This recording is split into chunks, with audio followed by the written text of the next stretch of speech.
Oi pessoal, bom dia, boa tarde, boa noite. Sou o Ivan, para quem não lembra de mim. Hoje a gente vai falar um pouco sobre solos, certo? Então, antes de mais nada, a gente vai se perguntar o que o solo é, né? Então, o solo é a porção mais externa do relevo, a porção mais superficial. Então, se você lembrar das aulas anteriores, nós falamos que o planeta tem várias camadas, né? Ele tem 3 camadas, notadamente crosta, manto e núcleo. A crosta é a camada mais superficial e mais externa, que é a camada que vivemos, e a parte mais externa dessa camada mais superficial é chamada de solo, certo? Então, o que acontece? Se você escavar bem muito o solo, você vai chegar aonde? Você vai chegar até a rocha matriz. E depois que você passa essa rocha matriz, você consegue ter acesso às camadas mais internas do planeta, ao manto e depois ao núcleo, certo? Então, o solo é essa camada mais externa da litosfera, uma camada que leva milhões de anos para se formar e ela vai ser formada a partir da degradação das rochas. Então, como é que as coisas vão acontecer, mais ou menos? Imagina o seguinte, a gente vai ter vários fatores trabalhando em conjunto. Esses fatores vão levar à degradação da rocha, certo? E a partir dessa degradação dessa rocha, você vai ter a formação dos solos. Então, eu quero que vocês pensem comigo. Pensem comigo, lembra lá da primeira série, que a gente fala do solo na primeira série. O solo vai ser usado para quê? Qual é que vai ser o maior uso dele? Exatamente, na agricultura. A gente vai usar esse solo para plantar. Então, você pega a sementinha, né? Você vai, coloca no solo e você espera ela germinar. Então, o que você tem que ter nesse solo para que isso aconteça? Você tem que ter várias coisas. Precisa de ar, precisa de água, precisa de nutrientes, precisa de matéria orgânica para que aquela planta possa se desenvolver, certo? Agora, uma pergunta que eu faço a você. Pensa naquela rocha, certo? Pensa na rocha que está sendo degradada com aquelas partículas. Só aquelas partículas da rocha, ela já tem tudo isso? Não, né? Então, você precisa ter um processo em que outras coisas vão se agregando ao solo, que outras coisas vão acontecendo para que aquelas partículas da rocha deem origem ao solo. Ok? Então vamos lá. Processo de formação vai depender de quê? De tudo isso aqui que a gente está falando. Primeiro, vai depender do relevo, da conformação da estrutura do planeta naquela região. Se é um relevo que é mais ou menos propício, por exemplo, à sofrer ação de outras coisas, do clima e do tempo. Na próxima aula, galera, a gente vai falar um pouco sobre a diferença entre clima e tempo. Mas já adiantando, tempo é o estado da atmosfera naquela hora, certo? E clima é uma sucessão de tempos durante um período longo. Então pensa comigo, vou imaginar um local onde chova, certo? O que acontece, pessoal? Naquela rocha, quando chove, você tem primeiro a força, peso daquela água caindo sobre a rocha, então tem peso do tipo físico. E segundo, você tem também a ação da água naquela rocha levando a reações químicas, um temperismo do tipo químico. Então veja, o clima, o tempo, eles vão ajudar nisso. Eles vão ajudar para que você tenha esse temperismo, esse desgaste das rochas. A partir desse desgaste, você vai ter a formação de pequenas partículas. A essas partículas, o que o vento vai fazer? Ele vai trazer outras partículas para aquela região. O que vai acontecer quando os animais conviverem naquela região? O animal vai, ele cai ali naquelas partículas, ele morre. Ele começa a enriquecer com mais matéria orgânica. E ao longo de milhares e milhares de anos, você vai ter a formação de um tipo de solo. Ok? Então, você precisa do clima, do tempo e do relevo. Fora o clima, tempo e relevo, o que mais? A rocha. A própria rocha que vai formar aquele solo, ela vai te dar algumas características dele. Então, pensa que é um solo, vamos pensar que seja uma rocha que tem uma alta concentração de determinado tipo de mineral, de sal mineral. O que vai acontecer naquele solo específico? Ele vai ter aquele sal mineral em grande quantidade também, certo? Então, tipo de rocha e também o material orgânico que vai dar origem àquele solo. Quanto mais matéria orgânica, em teoria, mais fértil o solo. Quanto menos matéria orgânica, menos fértil. Então, em resumo, o que a gente vai ter? Isso aqui, o intemperismo, atuando sobre um determinado tipo de rocha, levando a degradação da rocha. Então, depois que o intemperismo leva à degradação da rocha, milhares de anos depois você tem a formação do solo. Ok? Então, o que eu quero que vocês tenham em mente é o seguinte: é um processo, é um processo que ele vai acontecer meio que de cima para baixo, ok? Esse R aqui é a rocha matriz. O que a rocha matriz é, pessoal? É a rocha mãe, a rocha que vai dar origem àquele tipo de solo. O que vai acontecer nessa rocha matriz? Ela vai começar a sofrer degradação, ela vai começar a sofrer temperismo. À medida que esse temperismo vai acontecendo, você vai ter a formação de sucessivas camadas sobre aquela rocha com a diminuição do tamanho da rocha. Então pense comigo, ó. A rocha ela tinha esse tamanho no primeiro momento. À medida que o tempo vai passando, ela vai sendo desgastada. O que vai acontecer com ela? Ela vai diminuindo, ela vai diminuindo.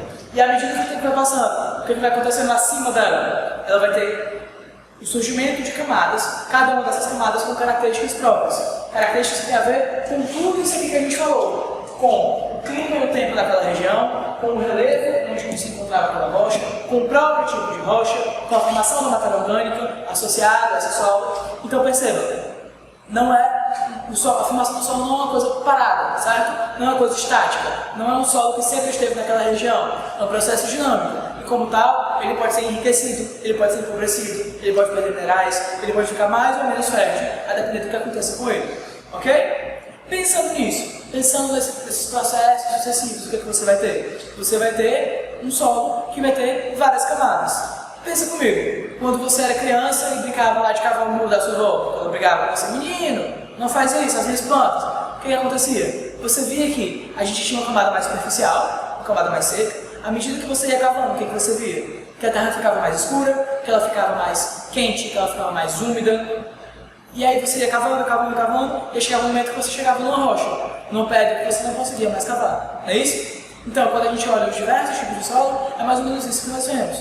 Mas, na geografia, na geologia, na pedologia, que é a parte da geografia que estuda os solos, nós damos o nome de horizontes. Então, o que é que o horizonte do solo é? O horizonte é toda a camada do solo, certo? Então, de uma forma geral, nós temos 5 horizontes principais. O horizonte O, os horizontes A, B e C e o horizonte R. Cada um desses 5 horizontes eles tem características próprias. Vem comigo. Horizonte O, pessoal. O horizonte O ele vai ser o mais externo, o mais superficial. Então é aquele primeiro que você vê assim que você está começando a cavar o solo. Qual é a principal característica dele? É que ele tem uma alta quantidade de matéria orgânica. Então pensa comigo. Para que a plantinha se desenvolva, ela precisa de quê? Ela precisa de um local que eu plante ela, no solo. Ela precisa de água, precisa de luz solar e precisa de matéria orgânica. Veja, se o horizonte O é o mais externo e também o que tem mais matéria orgânica, você pensa, seria interessante plantar no horizonte O, né? Só que qual que é o problema? O problema, mais uma vez, é que ele é o mais externo. Se ele é o mais externo, ele é o mais protegido ou não? Não, né? Ele é o menos protegido. Então o que vai acontecer, pessoal? Se cair uma chuva muito forte e arrastar aquela terra com ele, arrastar aquele solo com ela, a chuva, né? E aí, o que vai acontecer? Vai arrastar junto a sua plantação. Então, apesar de ser mais fértil, de ter mais matéria orgânica, não é o melhor para plantar, ok? Logo abaixo do horizonte O, você tem os 3 horizontes que tem sequência. A, B e C, certo? O que vai acontecer nos horizontes logo abaixo, logo subjacentes ao horizonte O? No horizonte A, você vai ter uma grande quantidade de processos de temperismo ocorrendo, certo? Esse temperismo vai fazer com que você tenha um horizonte mais desenvolvido, e você também tem um processo que tem a ver com a força da água, um processo chamado lixiviação, ok? A lixiviação a gente vai entender melhor quando a gente estiver falando do horizonte B, porque no horizonte B, que é o que vem logo abaixo do horizonte A, você tem os processos de lixiviação e laterização acontecendo quase que concomitantemente. Então vamos lá, vamos entender melhor esse processo de lixiviação e laterização.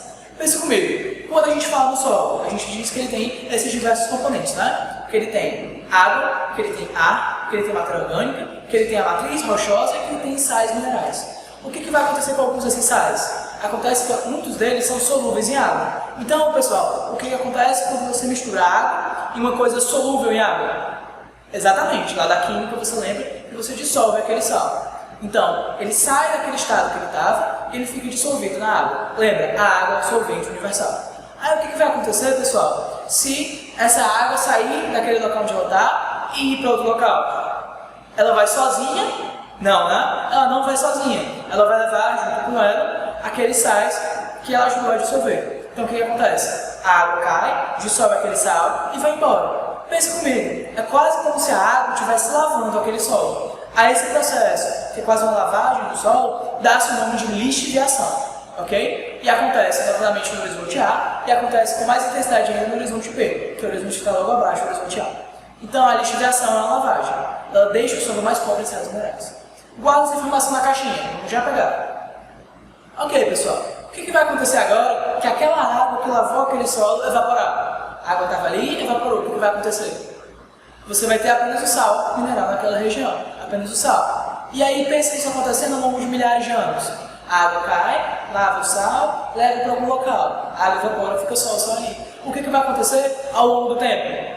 Vai acontecer que naquela região, para onde a água ia e onde ela vai evaporar, vai ter uma concentração muito maior daquele sal. Uma concentração que pode levar à formação de uma camada metálica ferruginosa, a que dá nome de laterita. Ok? Então, temos um processo chamado laterização. O que a laterização é? É a formação dessa camada de laterita. O que vai ser importante em relação à laterização? É que a laterização ela pode levar à formação de um solo que seja mais ácido do que o solo normalmente seria. Então, o que vai acontecer naquele solo mais ácido? Não vão ser todas as plantas que vão conseguir sobreviver ali, ok? Sendo um solo mais ácido, você vai ter uma dificuldade maior de as plantas sobreviverem. Então, há uma região do Brasil onde isso acontece e onde nós vemos isso. Que região é essa? Exatamente, o Cerrado. Então veja, no Cerrado você teve todos esses processos de lixiviação e laterização, com a formação desse solo de laterita, e essa laterita levou ao aumento da acidez. Então não é um local que é muito bom para plantar. Ah, mas Ivan, lembra lá do agronegócio? Eles plantam muito no Cerrado. Por quê? Porque aí entra a ciência, a nossa tecnologia, o nosso conhecimento. Nós temos uma técnica que permite que a gente aumente o pH desse solo para neutralizar essa acidez e permite que nós plantemos lá. Qual é o nome dessa técnica? Que consiste em colocar carbonato de cálcio, cal, né? Que consiste em colocar cal, perdão, não é carbonato de cálcio, cal naquela região para aumentar o pH e neutralizar a acidez. Calagem. Então veja como as coisas começam a fazer um pouco mais de sentido agora que a gente entende melhor. Então, para não esquecer, lixiviação, lavagem, laterização, quando a água evapora e forma a camada de laterita. Ok? Show! Então, onde é que isso vai acontecer com mais intensidade? No horizonte B. O horizonte que está logo abaixo do horizonte A. Ok? Certo. Então temos o O, que é o mais externo, A, B. Logo abaixo do B temos o horizonte C. O que o horizonte C vai ser, pessoal? Ele vai ser aquela rocha que vai sofrer todo esse processo de degradação já sendo degradada. Então é uma rocha que já está sofrendo o processo de degradação. Ok? Não é aquela rocha intacta, aquela rocha matriz que não sofreu nada ainda. É uma rocha que já está sendo degradada. E logo abaixo do horizonte C temos o horizonte R. O horizonte R é o horizonte formado pela rocha matriz. Esse dá. Ok? Então, pessoal, em resumo, esses são os horizontes das camadas que compõem o solo. É interessante que a gente tenha uma noção, principalmente desses processos de lixiviação e laterização, que tenhamos uma noção de como o solo se forma e o que pode acontecer, o que pode contribuir para que esse solo seja mais ou menos desenvolvido. Então pense comigo, se há uma região onde você tem muito calor, tem muita chuva, uma região de clima, por exemplo, tropical, como a floresta amazônica, o que vai acontecer com o solo daquela região? Aquela rocha vai estar sofrendo muito mais esses processos de empirismo, de degradação, e ela vai ser uma rocha que vai degradar com mais facilidade. Degradando com mais facilidade, você tem a formação de um solo mais desenvolvido. Ok? Então, regiões que têm climas mais quentes, regiões que têm climas onde chove mais, na verdade, tendem a ser regiões com solos mais desenvolvidos. E o contrário também é verdadeiro. Se você tem uma região, por exemplo, a Caatinga, onde o clima é um clima árido, semiárido, onde chove pouco, onde o calor é alto, esse solo tende a ser menos desenvolvido. Ok? Então, são algumas coisas que eu quero que vocês tenham noção que vão ajudar na nossa discussão de já. Ok? Certo. Voltando, pessoal. Seguinte, vamos falar agora um pouco sobre a fertilidade do solo, aquilo que nós falamos no finalzinho da primeira parte da aula, né? Pensa comigo, qual é o principal objetivo do solo? O principal objetivo do solo, economicamente falando, é a agricultura. Nós vamos usar o solo para plantar, né? Esse solo vai ser usado nas mais diversas plantações, nas mais diversas culturas ao longo do mundo. Então, tem um uso secundário também, que vários tipos de solo são usados na construção civil, mas esse é um objetivo secundário perto desse objetivo principal, que é manter a agricultura funcionando. Para que você tenha um solo que seja minimamente fértil, para que você tenha culturas sendo usadas, sendo plantadas ali, você precisa que eu tenha um mínimo de fertilidade. Essa fertilidade vai ser dada pelos outros componentes do solo que a gente está falando. Vai ser dada pela quantidade de água que tem no solo. Então, se tiver muita água, você não vai conseguir plantar, ou vai conseguir plantar apenas algum tipo de cultura. Se tiver pouca água, você também não consegue plantar, tem uma quantidade suficiente de água. Tem que ter matéria orgânica, tem que ter sais minerais em quantidade suficiente para que aquela cultura orgânica se desenvolva e você não precisa ter espaço para que as plantas se desenvolvam. Né? Se for um solo muito compacto, você não consegue ter o crescimento de nenhuma espécie vegetal ali. Então vem comigo. Seguinte, quando falamos em fertilidade, os principais são duas coisas que temos que falar. Temos que falar da matéria orgânica daquele solo e temos que falar também dos sais minerais e de outros nutrientes associados àquele solo. Quando falamos dos nutrientes, nós temos os macronutrientes e os micronutrientes. Então pense comigo. Macronutriente. Vamos lá, nutriente maior, nutriente grande. O que os macronutrientes são? São os nutrientes, são os sais minerais que os íons, por assim dizer, que aquelas plantas precisam, e elas precisam tanto em maior quantidade, quanto eles estão presentes em uma maior quantidade no solo. Por isso o nome macronutrientes. Que macronutrientes são esses? Essencialmente três: nitrogênio, o fósforo e o potássio. Tanto que tem até um tipo de adubo químico, muito conhecido, chamado de NPK. Por que NPK? Porque ele é formado essencialmente por esses três nutrientes: nitrogênio, fósforo e potássio. Então, NPK, os macronutrientes. Por outro lado, você também tem os micronutrientes. Vamos lá. Se macronutriente é aquilo que a planta precisa em maior quantidade e que tem maior quantidade no solo, o que o micronutriente vai ser? Exatamente. Aqueles nutrientes que as plantas precisam em menor quantidade e que também estão em menor quantidade no solo. Por exemplo, o magnésio, o zinco, o selênio. E eles vão ser usados para quê? Eles vão ser usados em algumas reações enzimáticas das plantas. Eles vão ser usados no processo de fotossíntese. Eles vão ser usados no processo de respiração das plantas. Ok? Pensando nisso, vamos lá. O que pode acontecer com o solo para que ele fique menos fértil? Ora, se você tiver uma quantidade menor do que o necessário, uma quantidade aquém do necessário desses nutrientes. Então, pense comigo. Se é uma planta que precisa de muito potássio e tem pouco potássio naquele solo, ela vai conseguir se desenvolver ali? Provavelmente não, porque não tem potássio suficiente para ela. Um outro ponto a ser falado é o seguinte: tem a ver com a monocultura, a cultura de apenas um tipo de planta naquele solo, certo? Quero que vocês pensem comigo. Exemplificando, imagina que a cana-de-açúcar pegue muito nitrogênio do solo, ok? Ela pega mais nitrogênio que os outros macronutrientes, e ela precisa de muito nitrogênio. O que é que vai acontecer se você plantar muita cana-de-açúcar naquele local? Se você plantar muita cana-de-açúcar, você vai tirar muito nitrogênio daquele solo. E, ao longo do tempo, ele vai ficar quase que completamente sem nitrogênio, ok? Então, as monoculturas, a longo prazo, elas tendem a empobrecer o solo, porque elas ficam tirando cada vez mais um único nutriente. E, com o passar do tempo, pode ser que você não consiga ter uma fertilidade adequada naquele solo por causa disso, ok? No primeiro ano não, no segundo ano não, no terceiro ano não, mas ao longo do tempo, ao longo prazo, você vai ter uma diminuição da fertilidade do solo, uma degradação do solo, ok?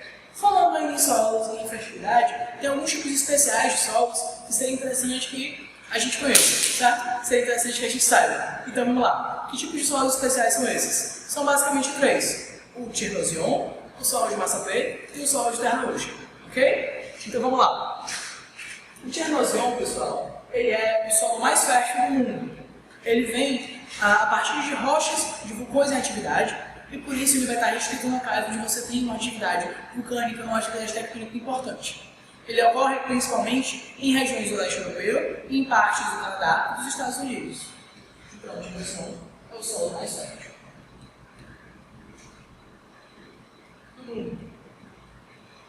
Acontece aonde? No leste europeu, do Canadá e em parte dos Estados Unidos. Nessas regiões associadas ao clima frio, eles vão usar para plantar culturas que são adaptadas a esse tipo de clima, principalmente culturas de cereais. Então, cevada, aveia, trigo, vão ser muito plantadas nessa região, nesse solo de Chernozem.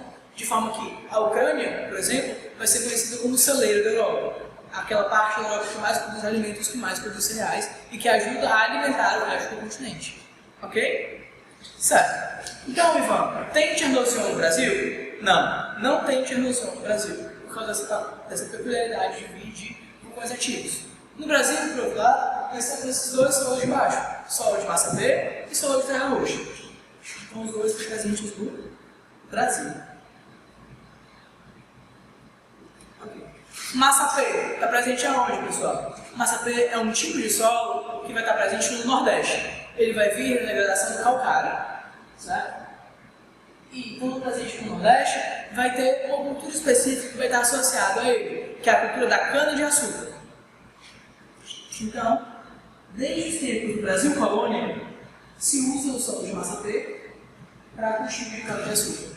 Interessante lembrar o seguinte, lembrar que o Nordeste ele tem aquelas regiões, né, as suas subdivisões. Você tem o litoral, você tem a zona da mata, você tem o sertão, e ele vai estar presente principalmente na região da zona da mata. É uma região mais úmida, que fica a meio caminho entre o sertão e o litoral. Uma região onde o solo não tem tanta salinidade, onde as plantas se desenvolvem bem, e historicamente foi muito associado ao cultivo da monocultura da cana-de-açúcar.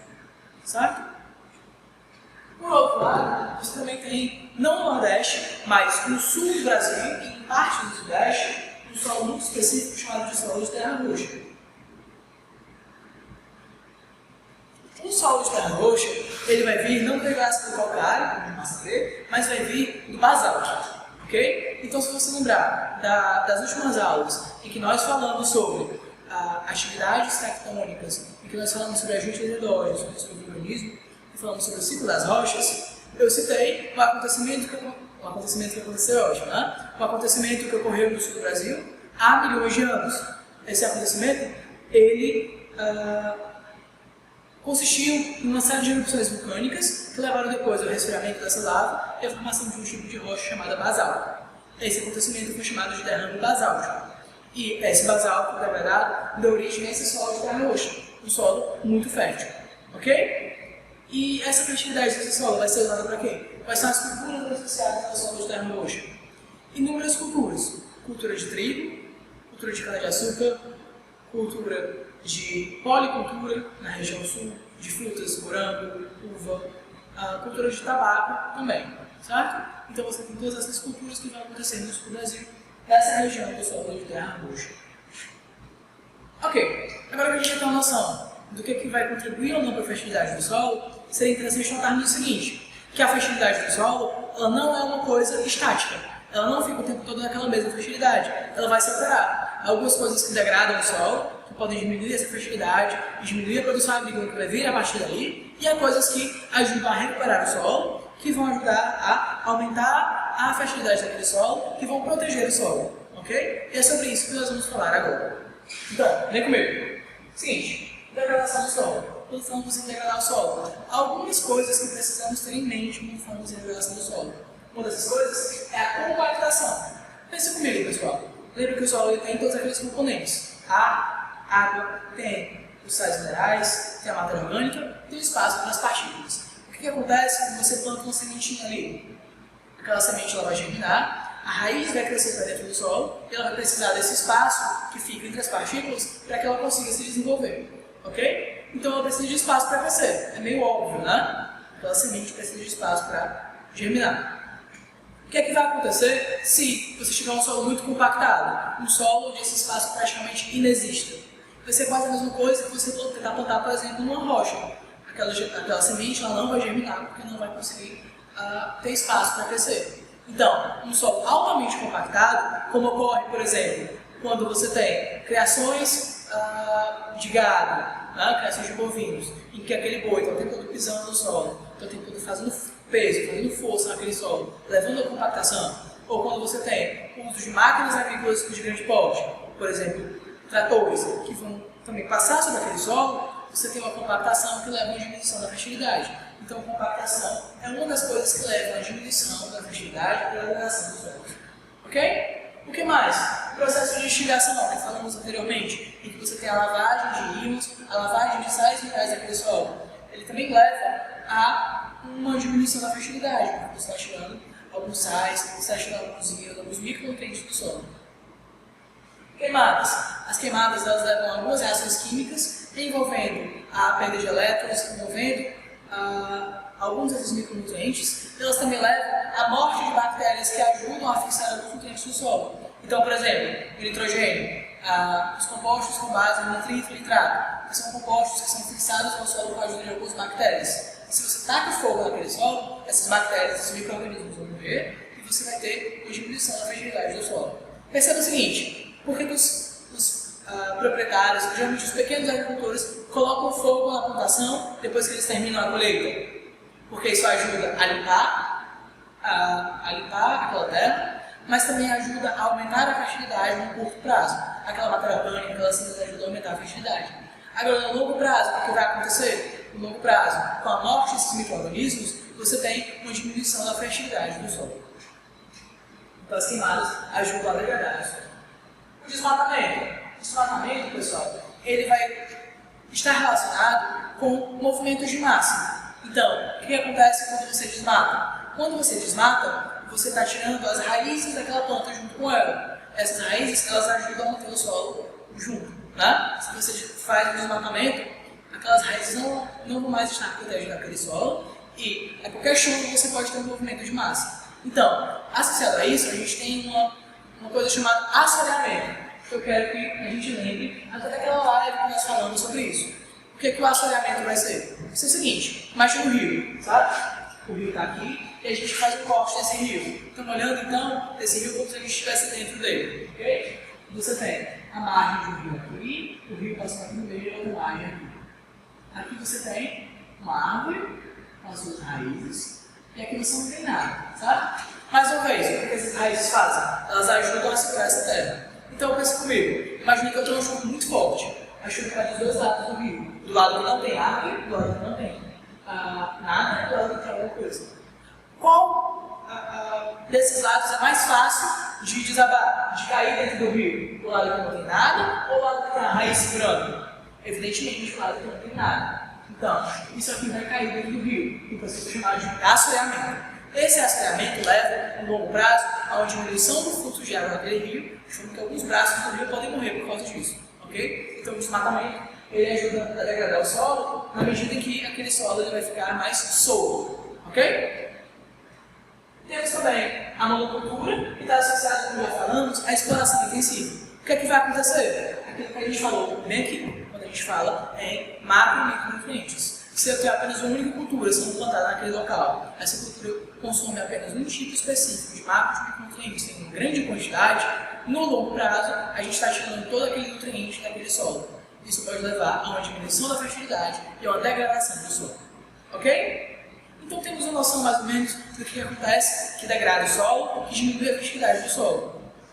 Então, para falar sobre manter aquele solo, sobre preservação, o que a gente vai fazer? Ora, podemos fazer o contrário de tudo isso que a gente falou, né? Vamos já falar sobre isso.